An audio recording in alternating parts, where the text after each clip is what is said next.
Smoking is injurious to health, it causes cancer. ধূমপান স্বাস্থ্যের পক্ষে ক্ষতিকর, এর ফল ক্যান্সার। মদ্যপান স্বাস্থ্যের পক্ষে ক্ষতিকর। Consuming alcohol is injurious to health.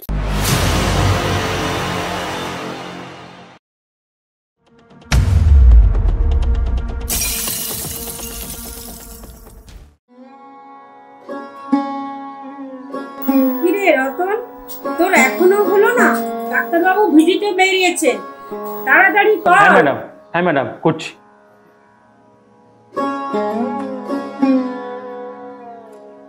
কি ব্যাপার, আপনি এখন এখানে?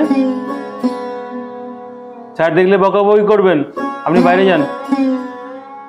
আমি পারমিশন নিয়েই এসেছি। ও, তবু আপনি বাইরে যান, ঘরটা পরিষ্কার করব। হ্যাঁ নিশ্চয়।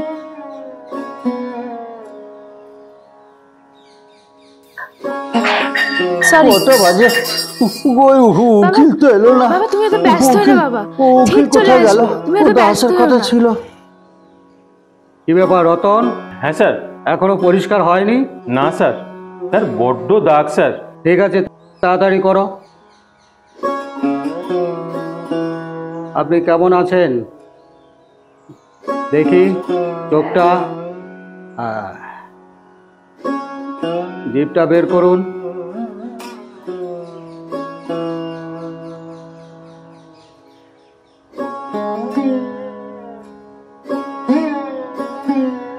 শ্বাস নিন একটু জোরে। ডাক্তারবাবু বাবা কেমন আছেন? ভালো আছে, আমি তো 3 দিন আগেই বলেছি বাড়ি নিয়ে যান। বাড়ি নিয়ে যাবো বললেই হলো? যতক্ষণ না টাকা পয়সা বিষয় সম্পত্তির ভাগ হচ্ছে ততক্ষণ ওনাকে বাড়িতে ঢুকতে দেব না, মানে নিয়ে যাব না। স্যার আপনি কাগজপত্র রেডি করুন, আমি বাবাকে আজই বাড়ি নিয়ে যাব। আর দেখুন, না হলে শুধু শুধু বিল বাড়বে। রতন। হ্যাঁ স্যার। চলো। এখনো তো পরিষ্কার হয়নি স্যার। ও আর হবে না, চলো। চলুন স্যার। মা, এটা নার্সিং হোম। হ্যাঁ তো কি কথাও বলা যাবে না? এই শোন, আমাদের না পার ডে এখানে পেমেন্ট করতে হবে। তো পেমেন্ট করলেই সব কথা সব জায়গায় বলা যায় না। এই শোন, ওই সব জ্ঞানের কথা রাখ। একটা কথা পরিষ্কার বলে দিচ্ছি, সম্পত্তির ভাগ না হলে ওনাকে এখান থেকে নিয়ে যাওয়া হবে না। মা, তোমাকে বাবা এখানে নার্সিং হোমে কেন অ্যালাউ করেনি তুমি বুঝতে পেরেছো? তোমার লোভ, তোমার অহংকার, একবারও ভেবে দেখেছো যে মানুষটার জন্য আজ তোমার এত কিছু, সেই মানুষটাকে তুমি কি দিয়েছো? এই চুপ, একদম চুপ। অনেকক্ষণ ধরে তোকে সহ্য করছি, তুই কিন্তু অনেক বড় বড় কথা বলছিস। আমি তো ভাবতেই পারি না নিজের মেয়ে সম্পত্তির জন্য এতটা নিচে নামতে পারে। ছি! আমাদের প্রাপ্য, আমাদের অধিকার বাবা কিন্তু দিতে বাধ্য। আচ্ছা তোরা বল তো, তোরা বাবার জন্য কি করেছিস? দেখেছিস আমাকে কেমন করে বলছে, তুই দেখ। সরি, আমার একটু দেরি হয়ে গেল আসতে। Excuse me. তারপর কেমন আছেন? তোকে যা বলেছিলাম তুমি সেটা করেছো তো? সে আর বলতে, সব রেডি হয়ে গেছে। এই হচ্ছে আপনার 3টি খাম, ঠিক আছে? এই হচ্ছে আপনার এগ্রিমেন্ট পেপার, ঠিক আছে? আমাকে একটু ধরবে? আমার সারা জীবনে যা কিছু রোজগার সব ওই 3টি খামে। আস্তে আস্তে। আচ্ছা আমি বলে দিচ্ছি, সবাইকে বুঝিয়ে দিচ্ছি। শুনুন, উনি অসুস্থতা বোধ করছেন, আমি ব্যাপারটা একটু বুঝিয়ে বলছি, তারপরে সুবিধা অসুবিধা আমরা আলোচনা করে নেব, ঠিক আছে? এই হচ্ছে 3টি খাম। উনি সারা জীবন যা রোজগার করেছেন, সঞ্চয় করেছেন, সব এই 3টি খামের মধ্যে সুন্দর করে লিখে রেখেছেন। এই 3টি খাম হচ্ছে প্রথম খাম। সুখের বা আনন্দের জন্য যে সঞ্চয় করেছেন, প্রতিবার যতবার উনি সুখ পেয়েছেন 2000 টাকা করে জমিয়েছেন, এবং যতবার উনি আনন্দ পেয়েছেন, বিভিন্ন ধরনের সুখ পেয়েছেন, আর যে সঞ্চয়ের পরিমাণ এই খামের মধ্যে লিখে রেখেছে। এটা 1 নম্বর খাম। এটা হচ্ছে দ্বিতীয় খাম। নিজে ভবিষ্যতে চলার জন্য যা টাকার দরকার, যা সঞ্চয় করেছেন, সব এই দ্বিতীয় খামে লেখা আছে। ঠিক আছে? এইটা হচ্ছে তৃতীয় খাম। উনি জীবনে যতবার দুঃখ পেয়েছে, কষ্ট পেয়েছে, মাত্র 200 টাকা করে উনি জমিয়েছেন। সেই টাকার পরিমাণ এই খামে লেখা আছে। ঠিক আছে? এইবার সমস্যা হলো, এতজন লোক, মাত্র 3টি মাত্র খাম। যদি একাধিক লোক একটি খাম পছন্দ করে, তাহলে তাকে আমরা দ্বিতীয় খামটাও দিতে পারি, মানে নিজের জন্য যে সঞ্চয়টা করেছে। ঠিক আছে? আজকে এসব আমরা লিখে ভাগ করে সুন্দর করে দলিল তৈরি করব। ঠিক আছে স্যার? আমি কি বোঝাতে পারলাম?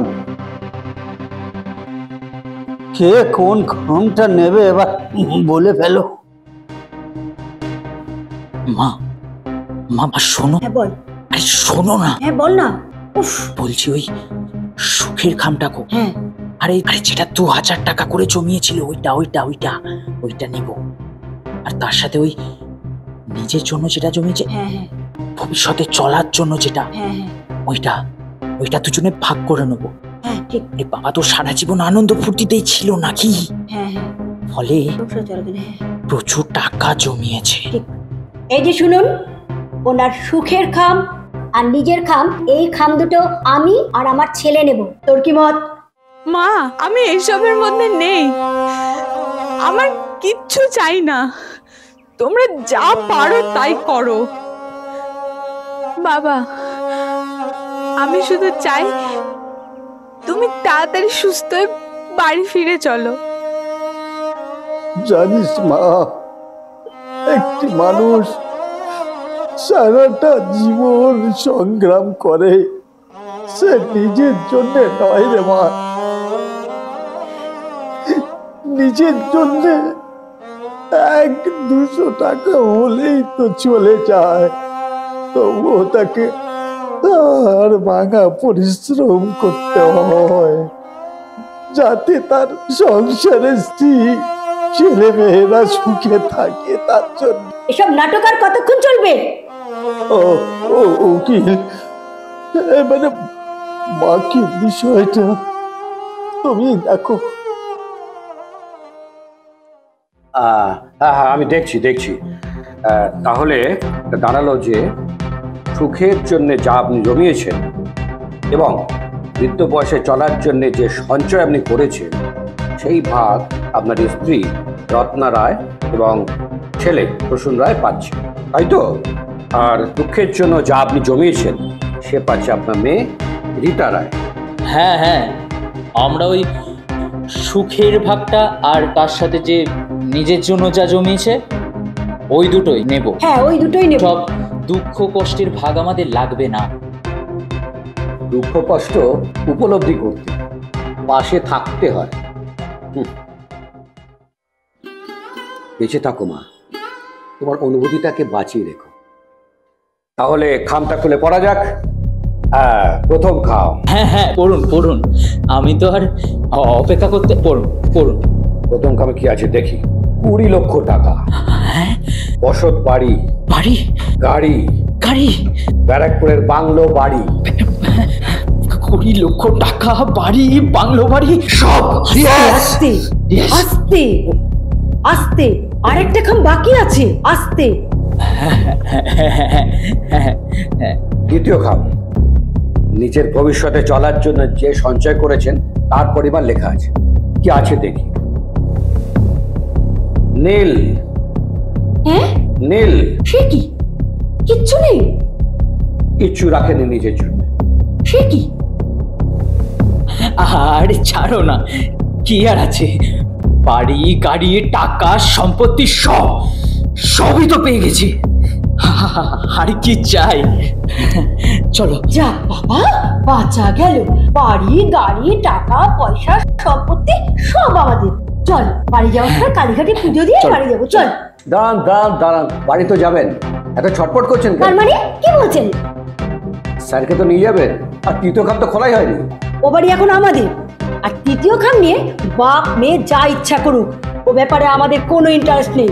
না না, বাড়ি তো এখনই আপনাদের হয়ে যায়নি, তার মানে ওটার প্রসেসিং আছে তো, সময় লাগবে। না না, বাড়ি যখন উনি দেবেন বলেছেন তখন বাড়ি আমরা দেই। একটু দাঁড়ান, একটু। এবারে তৃতীয় খামটা খোলা যাক। রায়দিঘির ভাঙা বসত বাড়ি ও 2.5 কোটি টাকা। আড়াই আড়াই কোটি টাকা? টাকা? বাবা, তোমার এত কষ্ট, মানে শেষ এত কথা যন্ত্রণা, শেষ কথা তোর কাছে রাখবি তো মা, বল না। কি বলছো বাবা? ওটা থেকে তো বাঁচবো, সবই তো তোমার। তুই রাখবি না? এরকম বলো না, সবই তো তোমার।